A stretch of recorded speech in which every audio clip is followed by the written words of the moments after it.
Hello friends. आज हम UP PCL ARO जिसकी की परीक्षा 15 मार्च 2021 को हुई थी उसके इंग्लिश के पार्ट को सॉल्व करेंगे। इस पेपर में इंग्लिश के टोटल 70 क्वेश्चन होते हैं। इस वीडियो में हम 35 क्वेश्चन करेंगे और इसके बाद वाले वीडियो में हम 35 क्वेश्चन और करेंगे। तो टोटल हमारे 70 क्वेश्चन सॉल्व हो जाएंगे।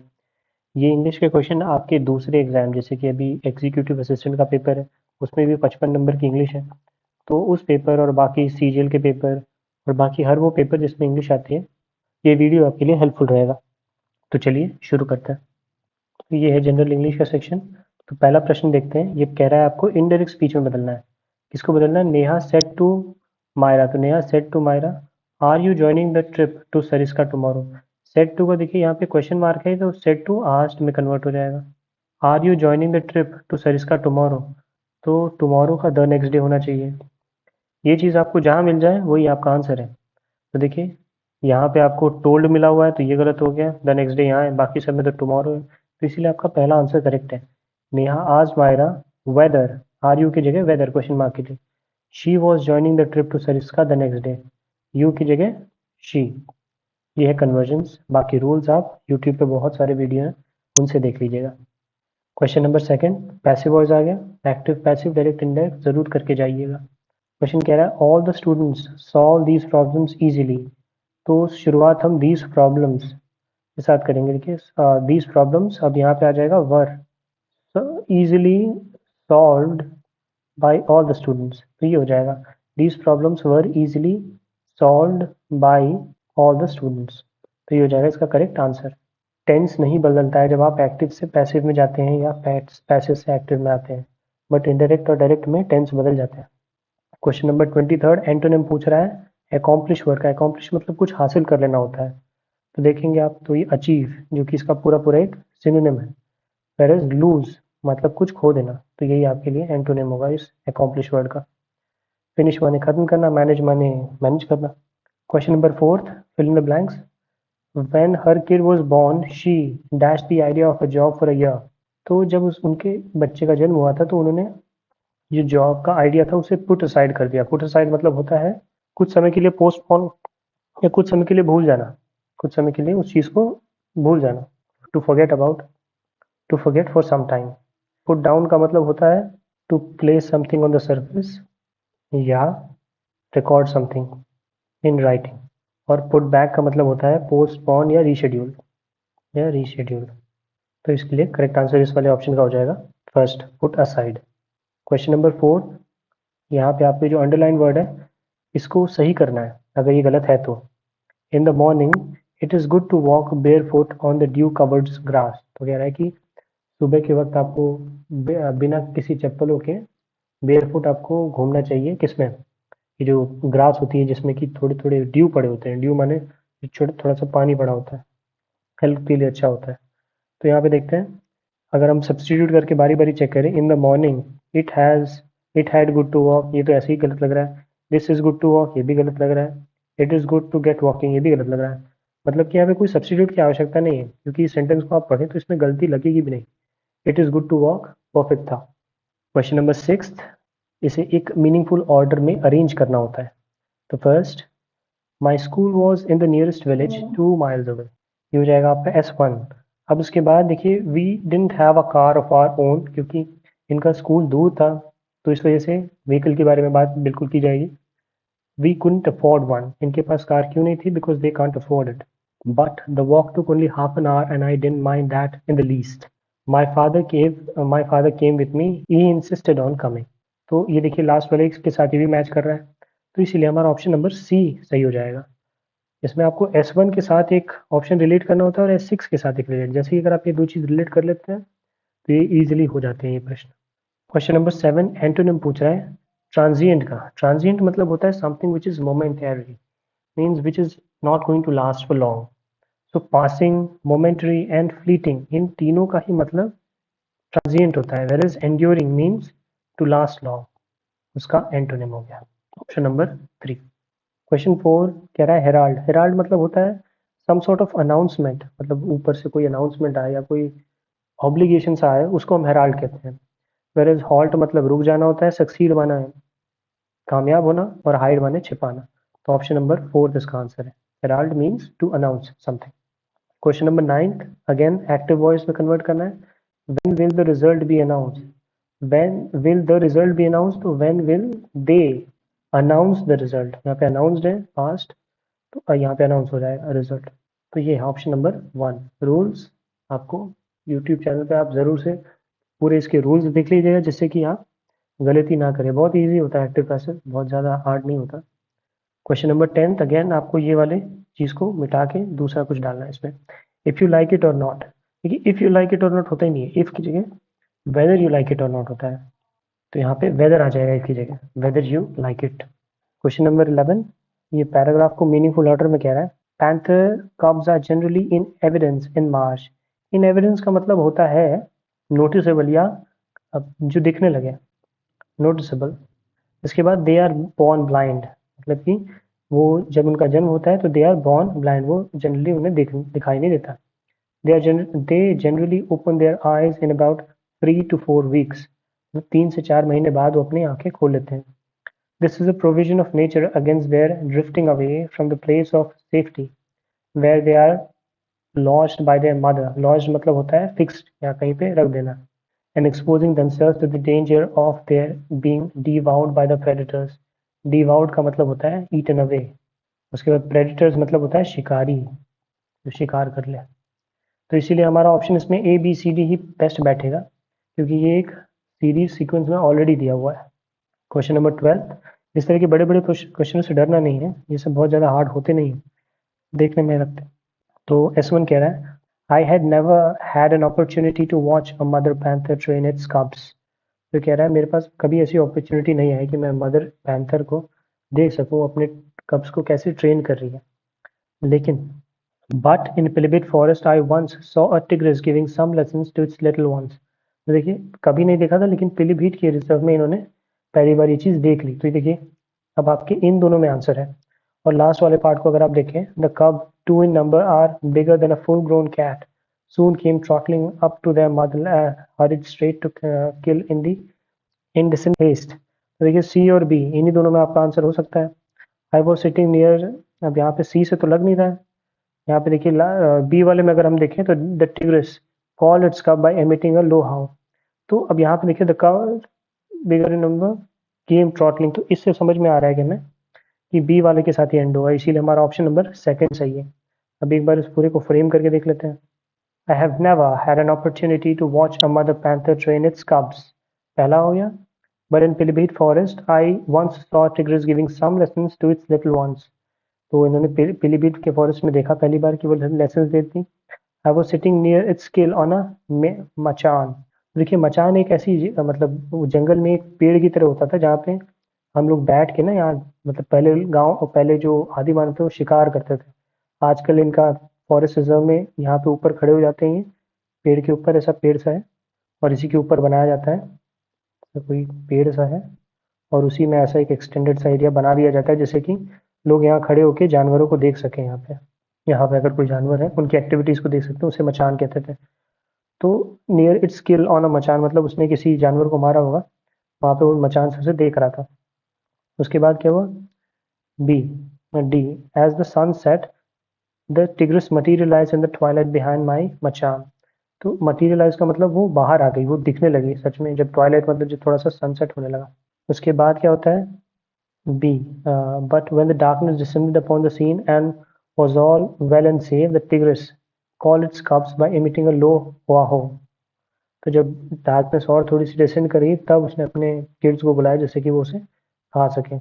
The cubs 2 in number and bigger than a full grown cat soon came trotling. Trotling मतलब दौड़ते हुए up to their mother and hurried straight to the kill in the indecent haste. मतलब बिना किसी proportion के तुरंत एकदम खाने के लिए पहुंच गए. तो ऑप्शन नंबर सेकंड करेक्ट था. क्वेश्चन 13 कह रहा है, देन अगेन डायरेक्ट स्पीच में कन्वर्ट करना है. The teacher told us that we all were intelligent children but were not sincere in our work. The teacher said to us हो जाएगा और उसके बाद हो जाएगा यू ऑल आर, वर्ग का कन्वर्ट हो जाएगा are intelligent children but are not, यहाँ पे भी are not sincere in our work. तो ये चीज़ हमें आर की जगह योर हो जाएगा यहाँ भी। ये सारी चीज़ कन्वर्ट होती है जब आप एक डायरेक्ट से इनडायरेक्ट या इनडायरेक्ट से डायरेक्ट में जाएं। तो ऑप्शन नंबर सेकंड इस चीज़ को सेटिस्फाई करेगा। The teacher said to us, you all are intelligent children but are not sincere in your work. Option number second. Question number 14, intrepid का मतलब क्या है? इंट्रिपिड मतलब होता है समवन हु इज ब्रेव या हु इज गैलेंट, फियरलेस। ये सारे के सारे इसके सिनोनिम्स हो गए। वेयर इज कावर्डली मतलब कायर, ये इसका एंटोनिम हो गया। Option number first. Question number 15, to smell a rat means to suspect deception, माने कि धोखेबाजी पकड़ लेना, उसी को कहते हैं टू स्मेल अ रैट। 16 कह रहा है सेंटेंस में गलती क्या है? He was reading the newspaper when his mother call him नहीं होगा, यहाँ पे कॉल्ड हिम होगा, called him. Question number 17, at sixes and sevens, इसका मतलब होता है इन अ कंप्लीट मैस, मतलब पूरा पूरा का पूरा वो होता है डामाडोल, मतलब पूरी तरह से मेसी होता है सिचुएशन।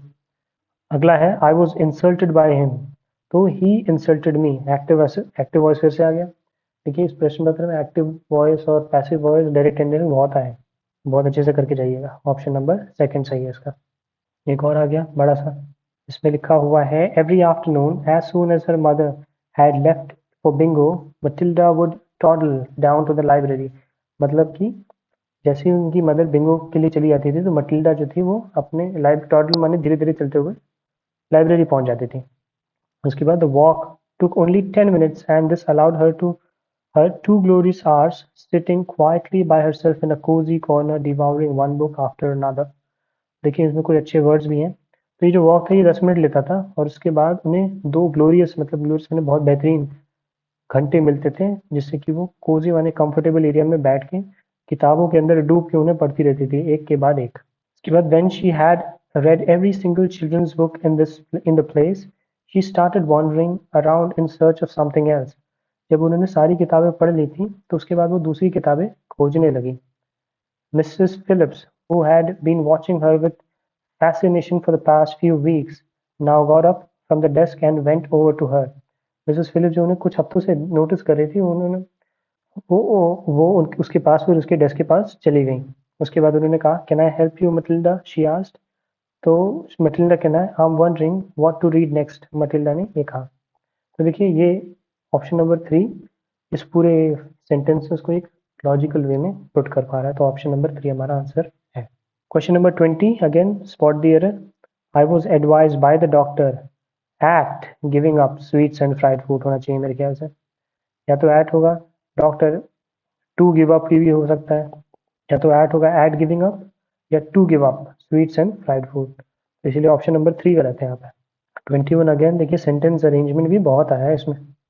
तो for those who live in the resort there is a small mess hall by the shore, तो ये यहाँ से शुरुआत होती है इसकी। फिर अगले we eat here sometimes and sometimes buy food from the vendors outside who sell kebab and naan. तो उन्होंने कहा यहाँ पे मतलब पहले तो उन्होंने कहा जो लोग सी शोर के पास रहते हैं वहाँ पे एक रिसॉर्ट है और इन्होंने कहा कि ये उस रिसॉर्ट पे कभी कभी जाते थे और जो वेंडर्स आसपास रहते हैं वो देखते थे कि वो कबाब और नान सेल कर रहे हैं।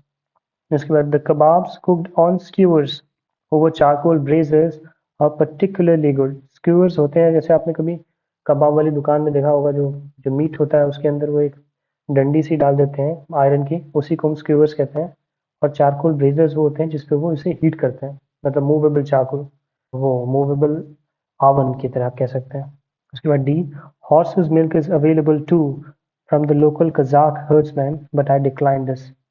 तो हॉर्स का मिल्क भी अवेलेबल था, कजाक हर्ड्समैन दे रहे थे वो, लेकिन उन्होंने उसे पिया नहीं। तो ये ऑप्शन नंबर 1 इसका सही होगा। 22 फिल इन द ब्लैंक्स फिर से आ गया। 22 फिल इन द ब्लैंक्स फिर से आ गया। Bhavna dash the house unnoticed so that she doesn't get a scolding from her mother. तो यहाँ पे देखिए स्लिप्ड इनटू माने धीरे से घुस जाना होता है, तो इसीलिए ऑप्शन नंबर फर्स्ट सही है। इसके बाद स्लिप अप मतलब होता है careless mistake, careless mistake. Slip over का मतलब होता है जैसे कि आपने अपना जो कैप होता है उसे स्लिप ओवर कर लिया अपने अपने सर पे, मतलब to wear something on some part of the body. और स्लिप्ड ऑन मतलब होता है to put on clothes quickly. Question number 23, we need a large garden where kids can dash freely. तो किड्स कैन रन अराउंड मतलब आराम से दौड़ भाग कर सकें, खेल सकें। ऑप्शन नंबर 1 इसका करेक्ट हो जाएगा। रन आफ्टर मतलब टू चेज होता है, किसी का पीछा करना। रन अवे माने भाग जाना होता है। और रन डाउन मतलब होता है अगर आपने गाड़ी से किसी को मार दिया, हिट बाय अ व्हीकल, या कह सकते हैं आपकी टू क्रिटिसाइज समवन। तो ये ऑप्शंस हो गए। क्वेश्चन नंबर 1 आंसर इसका, option number 1। 24th passive voice फिर से आ गया। Someone picked my pocket when I boarded the train. My pocket was picked when I boarded the train, ये हो जाएगा। माई पॉकेट से शुरुआत होगा यहाँ पे, option number 3। 25th grammatical error पूछ रहा है। All the workers will go on strike unless the management does not. तो देखिए अनलेस आ गया तो यहाँ डज नॉट की आवश्यकता नहीं है, इसीलिए ऑप्शन नंबर फर्स्ट में ही गलती है। फुलफिल देयर डिमांड्स, तो unless the management fulfil there demands, ये होगा ऑप्शन सही। 26th बैन का सिनोनिम पूछ रहा है। तो बैन का मतलब सिनोनिम होता है बार। अबैंडन माने छोड़ देना होता है, किसी को पूरी तरह से छोड़ देना, त्याग देना। इंक्लूड माने किसी, इंक्लूड माने मतलब त्याग देने का ऑपोजिट हो गया। और सस्टेन माने to live somewhere, somehow. 27th indirect speech में कन्वर्ट करना है। He says I go for a walk every morning. He said that, I की जगह ही और गो की जगह हो जाएगा goes for a walk every morning, बस इतना सा अंतर होगा। He says that he goes for a walk, अच्छा सेज होगा यहाँ पे। He says that he goes for a walk every morning. यहाँ देखिए आई लिखा है तो ये गलत हो जाएगा। ही सेज दैट ही वेंट, यहाँ पे देखिए यही बदल दिया, ये गलत हो गया। ही सेज दैट आई वेंट, ये भी गलत हो गया। तो इसीलिए ऑप्शन नंबर 3 सबसे बेहतरीन बैठ रहा है। 24th पैसिव वॉइस, देखिए एक्टिव पैसिव कितना आया है इसमें। This company manufactures LED tube lights. तो दिस एलईडी ट्यूब लाइट्स है तो यहाँ पे देखिए ट्यूब लाइट्स प्लूरल हो गया तो इसीलिए आर हो जाएगा। मैन्युफैक्चर्ड, मैन्युफैक्चर्स की जगह मैन्युफैक्चर्ड हो जाएगा बाय दिस कंपनी, तो ये ऑप्शन होगा। LED light bulbs are manufactured by this company, option number second. 29 antonym पूछ रहा है डार्थ का। तो डार्थ का मतलब होता है लैक या पॉसिटी या शॉर्टेज, ये तीनों की तीनों इसके सिनोनिम्स हैं। वेरएज एविडेंस मतलब होता है, डार्थ मतलब होता है कि किसी चीज की कमी, एविडेंस मतलब होता है जो ज्यादा मात्रा में हो, more in amount, more in amount और नंबर। 29th dearth. 30th फिर से पैसिव वॉइस आ गया। How many doses of COVID vaccine does Bhutan require. How many doses of the COVID vaccine are required by Bhutan. तो ये ऑप्शन नंबर 1 करेक्ट हो जाएगा। Active passive और डायरेक्ट एनआईआर को जरूर करके जाइएगा, बहुत क्वेश्चन है उससे। 31 इमर्ज का कह रहा है। इमर्ज मतलब रियल रूप में बाहर आ जाना, तो उसको हम मटीरियलाइज भी कहते हैं। Materialise means to come in real form, in bodily form. Erase माने मिटा देना, डिक्रीज माने कम कर देना, ड्रॉप माने छोड़ देना। ऑप्शन नंबर 3 सही है। 32nd ग्रामेटिकल एरर फिर से पूछ रहा है। The students which belong to the biology group. तो देखिए द स्टूडेंट विच नहीं, द स्टूडेंट हु होगा, belong to the biology group. तो हमारा ऑप्शन नंबर 3 ऑलरेडी सही हो जाएगा, देखिए और कोई पढ़ने की भी आवश्यकता नहीं। 33rd कह रहा है ऑन क्लाउड 9। तो देखिए यहाँ पे इडियम्स एंड फ्रेजेस भी काफी सारे आए हैं। अब तक के प्रश्न पत्र में 4 ही तरह के प्रश्न देख पाया।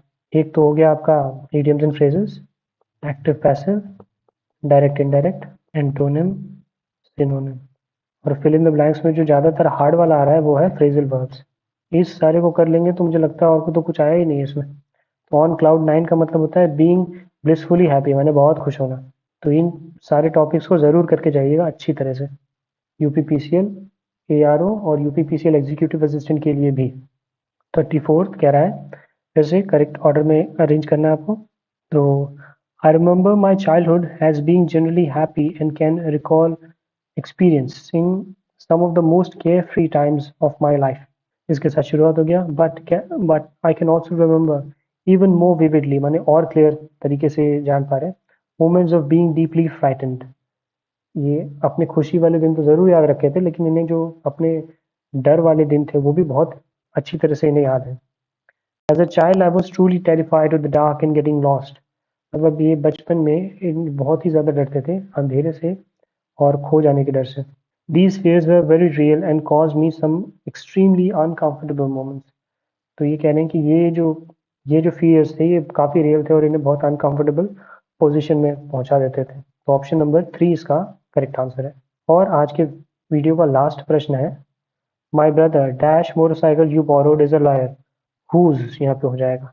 ये कह रहा है कि मेरे मेरे भाई जिनकी कि तुमने मोटरसाइकिल उधार में लिए वो एक लॉयर है। तो ऑप्शन नंबर 3 सही होगा।